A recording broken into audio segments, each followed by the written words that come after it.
प्रवासी मजदूर।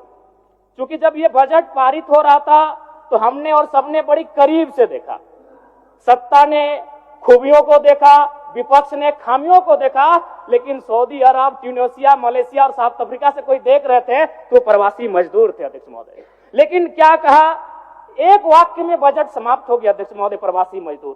प्रवासी मजदूरों की पीड़ा मैं बार बार कहता हूं, दो पीड़ा असहनीय है, एक प्रसव की पीड़ा जो मेरी मां ने मुझे जन्म देने के वक्त सहा है, और एक प्रवास की पीड़ा।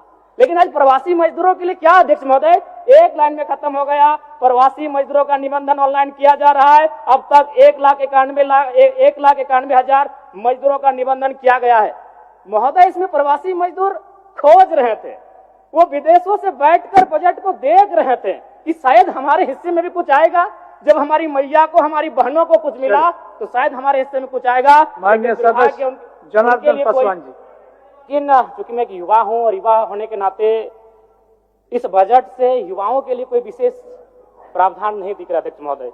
मृणाल जी की एक कविता मुझे याद आई है कि कॉलेज के दिन याद करूं तो लगता था कि थे सुल्तान, चौक चौराहे राजपाट थे और दरबार था चाय दुकान। हल कश्मीर का मुद्दा करते, मुंह में दबा लेते जब पान। मन में लोहा तन इस्पाती, चलते थे हम सीना तान। धीरे धीरे गल गया लोहा, धीरे धीरे गल गया लोहा, तेवर का तलवार गया। एक नौकरी, हाँ एक नौकरी के चक्कर में देखो सिकंदर हार गया। एक नौकरी के चक्कर में देखो सिकंदर हार गया। जी हाँ अध्यक्ष महोदय, इस बजट से इस राज्य के युवा, सिकंदर रूपी युवा, जिन्होंने एक 10 बाय 10 के कमरे के ताप में रहकर 10 साल का जीवन बिताया है परीक्षा की तैयारी में, आज इस बजट से वे हार गए अध्यक्ष महोदय। नई इस बजट में युवाओं के रोजगार संबंधित विशेष कोई प्रावधान नहीं अध्यक्ष महोदय। पहली बार माननीय हेमंत सोरेन जी की सरकार ने 2020-21 में बेरोजगार युवाओं को, स्नातक को 5,000 रुपए प्रति माह और स्नातक उत्तर को 7,000 रुपए प्रति माह देने की बात कही थी। फिर कालांतर में मुख्यमंत्री प्रोत्साहन योजना, मुख्यमंत्री युवा प्रोत्साहन योजना, मुख्यमंत्री प्रतिभा प्रोत्साहन योजना नामक बहुत सारी योजनाएं पुस्तिका में छपी। हम लोगों ने सुना, पढ़ा, लेकिन 1 रुपए खर्च युवाओं पर नहीं किया गया उनके प्रोत्साहन राशि को लेकर अध्यक्ष महोदय। इसलिए इस बजट से निसंदेह माता लोगों की जीत हुई है, मैया सम्मान की जीत हुई है, लेकिन इस बजट से इस राज्य के युवा हार गए अध्यक्ष महोदय। एक सटीक नियोजन नीति नहीं होने के कारण, एक सशक्त नियोजन नीति नहीं होने के कारण कहीं ना कहीं आज इस राज्य के युवा इस बजट से हारा हुआ महसूस कर रहे अध्यक्ष महोदय। तो मैं युवाओं को इस बजट में किसानों को लेकर mini tractor, power tiller, pump set, ripper आदि वितरण करने की बात कही गई है। अध्यक्ष महोदय, मैं चाहूंगा किसानों को आपको उपकरण देने की आवश्यकता नहीं है। किसानों को अगर हम जल दे पाते हैं, अगर पानी की सुविधा दे पाते हैं तो हमें लगता है किसान सशक्त हो जाएंगे अध्यक्ष महोदय। अध्यक्ष महोदय, मैं ये कहना चाहता हूं, जो भी डैम बने हैं, चाहे वो चांडिल का डैम हो, कोणार्क का डैम हो, मैथन डैम हो, पंचेत डैम हो या टेलूघाट का डैम हो, वो पानी केवल उद्योगपति के कारखानों में जाने के लिए नहीं बना अध्यक्ष महोदय। तो क्यों ना सरकार एक प्रयोग करे, जैसे कोणार्क डैम विष्णुगढ़ ब्लॉक आता है, तो विष्णुगढ़ ब्लॉक के 5 गांवों का उदाहरण प्रस्तुत कीजिए, वहां सिंचाई की व्यवस्था करिए और कम से कम कृषक को उन्नत बनाने का प्रयास किया जाए। अध्यक्ष महोदय, मैं इस बजट में सुझाव का अपील करता हूं अध्यक्ष महोदय। चलिए, और 1 मिनट लेंगे, ज्यादा नहीं अध्यक्ष महोदय। परम श्रद्धेय आदरणीय, इस बजट से दिव्यांग, वृद्धा और विधवाओं को बड़ी आस थी अध्यक्ष महोदय, और जब इस बजट को पढ़ा, और वे लोग भी जब पढ़ेंगे तो बड़ा विशाल लगेगा। 1,449 करोड़ 26 लाख, बहुत बड़ी राशि। लेकिन चूंकि यहीं फिर सरकार कहती है 12 लाख लाभुक हैं, तो अगर उस राशि से अगर 12 लाख को भाग देते हैं, चूंकि मैथमेटिक्स का होना बहुत जरूरी है, तो रिजल्ट आता है 1,44,926। उसको फिर अगर 12 से भाग देते हैं अध्यक्ष महोदय, तो रिजल्ट आता है 1,006। यानी महीना में आप कितना दे रहे हैं, वही 1,006। देखने में, सुनने में बजट बड़ा विशाल लग रहा है, 1,449 करोड़, लेकिन अंततः रिजल्ट आता है एक महीने का वही 1,006 रुपए। अध्यक्ष महोदय, अंत में जयराम कुमार, माननीय सदस्य जयराम कुमार। धन्यवाद अध्यक्ष महोदय। सर समय का ध्यान रखिए। माननीय वित्त मंत्री महोदय ने कल बजट को पारित करने से पूर्व इस राज्य के तमाम बलिदान पुरुषों को याद किया, और चूंकि मैं उन्हें सुझाव नहीं अनुरोध करूंगा, चूंकि मेरी आयु से 1.5 गुना उम्र का उनका राजनीतिक जीवन रहा है। मेरी आयु 30 साल है, उनका राजनीतिक जीवन 45 साल का है। महोदय, निर्मल महतो, अगर देश में भगत सिंह का नाम आता है तो झारखंड में निर्मल महतो का नाम आता है। बजट में उनको आभार जताना छूट गया। मैं आपसे अनुरोध करूंगा, जब अगला बजट पारित हो तो निर्मल महतो का सम्मान, उनके बलिदान का सम्मान रखा जाए। धन्यवाद अध्यक्ष महोदय। माननीय वित्त मंत्री जी के द्वारा प्रस्तुत बजट पर अपने विचार रखने आया हूं। वित्तीय वर्ष 2025-26 के लिए 1,45,000 करोड़ रुपए का बजट आया है। आंकड़े सुनने में बहुत अच्छे और बेहतरीन है, लेकिन जब इस पर कार्य धरातल पर होगा महोदय तो बहुत बड़ी उपलब्धि होगी। निसंदेह इस राज्य सरकार की एक महत्वाकांक्षी योजना रही मैया सम्मान, उस पर लगभग बजट का 9.5% प्रावधान दिया गया। लेकिन मेरा मानना है अभी भी 2 महीनों से मैया सम्मान योजना की राशि निर्गत नहीं हो पाई है। तो कहीं ना कहीं इच्छा शक्ति का अभाव, बजट कितना भी विशाल बेहतरीन क्यों ना हो, अगर कार्य करने की इच्छा शक्ति ना हो तो उस बजट का सदुपयोग नहीं कर पाते अध्यक्ष महोदय। इस बार कृषि में 4,587 करोड़ का प्रावधान है, जो कि सराहनीय है। लेकिन चूंकि मैं एक युवा हूं और युवा होने के नाते इस बजट से युवाओं के लिए कोई विशेष प्रावधान नहीं दिख रहा अध्यक्ष महोदय।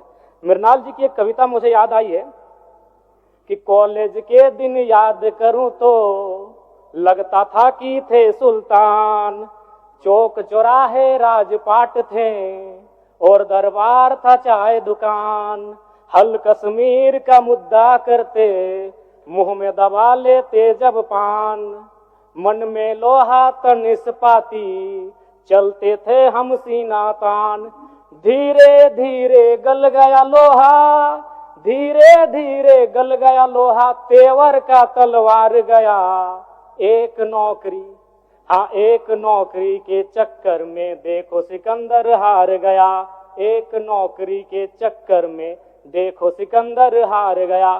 जी हाँ अध्यक्ष महोदय, इस बजट से इस राज्य के युवा, सिकंदर रूपी युवा, जिन्होंने एक 10 बाय 10 के कमरे के ताप में रहकर 10 साल का जीवन बिताया है परीक्षा की तैयारी में, आज इस बजट से वे हार गए अध्यक्ष महोदय। नई इस बजट में युवाओं के रोजगार संबंधित विशेष कोई प्रावधान नहीं अध्यक्ष महोदय।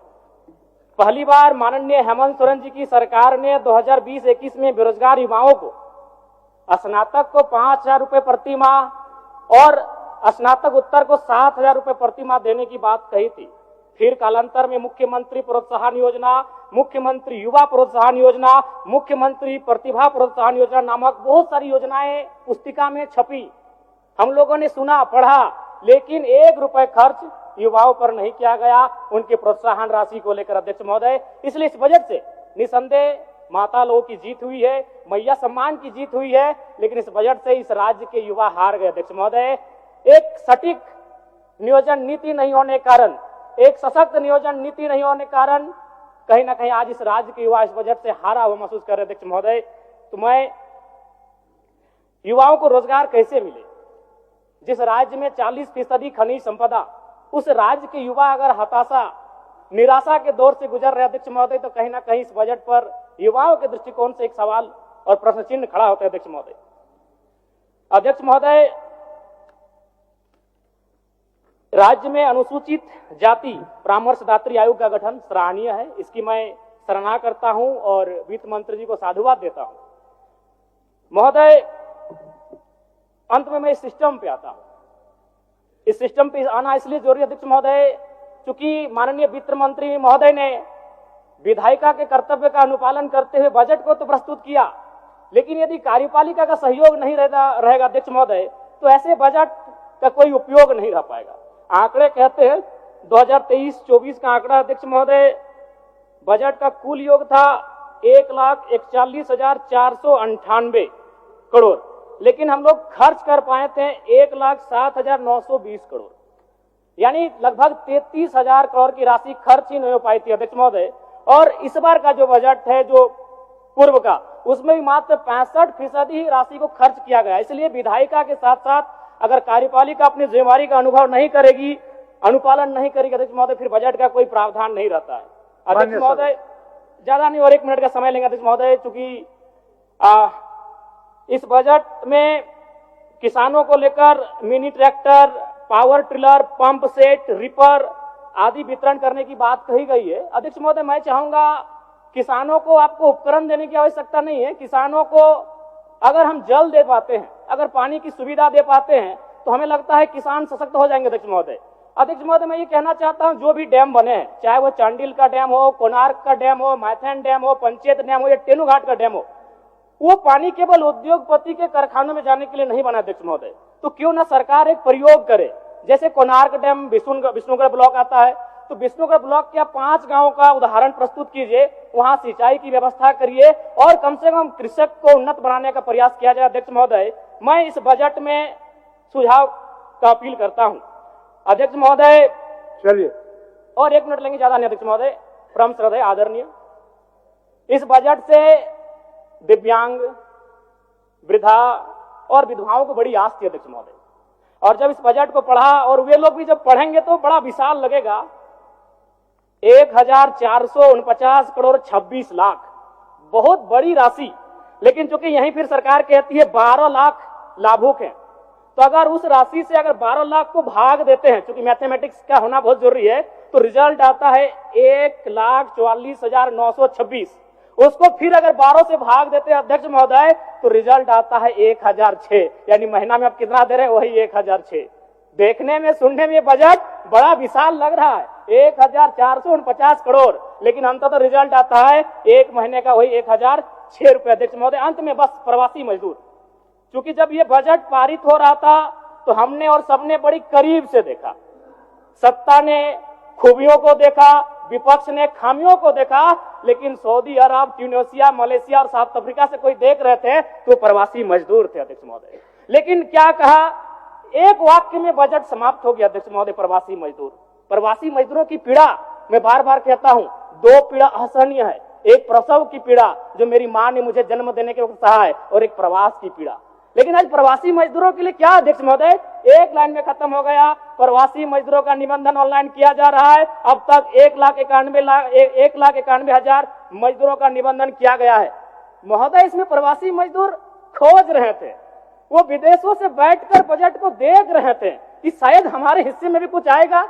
जब हमारी मैया को, हमारी बहनों को कुछ मिला, तो शायद हमारे हिस्से में कुछ आएगा। माननीय सदस्य जनार्दन पासवान जी, ठीक, जनार्दन पासवान जी।